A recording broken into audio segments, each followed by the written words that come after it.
This prison had an incredibly strange incident. During roll call, prisoner number 245 never appeared.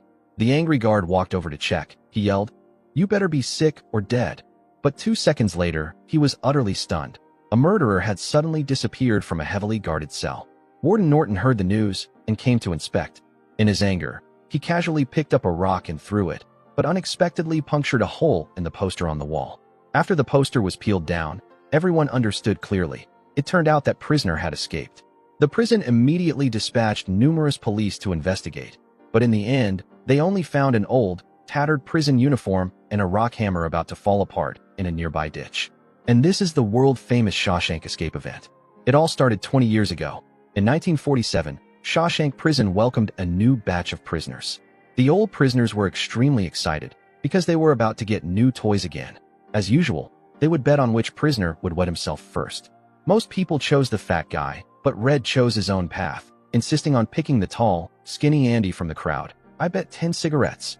Afterwards, Warden Norton began to speak, but was suddenly interrupted by a tough-looking, blind-eyed guy. He asked when they would eat. Seeing this, Captain Hadley picked up his baton and stepped forward. "When we tell you to eat, you eat. When we tell you to shit, you shit. When we tell you to piss, you piss." Warden Norton continued his speech and then said, "Entrust your thoughts to God and your sorry ass to him. Welcome to Shawshank Prison." After the heavy prison door slammed shut, the first sleepless night at Shawshank began. The guards had just left when some old-timers eagerly started teasing the newcomers. Instantly, a new prisoner started crying, wanting to go home. Someone had won the bet. The fat guy scored first. Soon enough, the noise from the cell attracted the guards' attention. Captain Hadley warned the fat guy to shut up, but he kept crying his heart out. But the more he was warned, the louder the fat guy cried. The captain lost patience, pushed the fat guy outside and beat him brutally, stopping only when he was on the verge of death. "Take this cripple to the infirmary." Seeing his plump body, the guards hesitated for a moment, then left. Thus, the next morning, everyone heard the news that the fat guy had died. Hadley smashed his head in.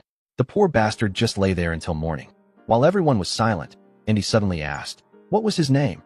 "What's it to you, new fish? Why does a dead man need a name?" Also from that day on, Red became curious about the young man who had cost him 2 packs of cigarettes. After listening around for a while, he finally found out.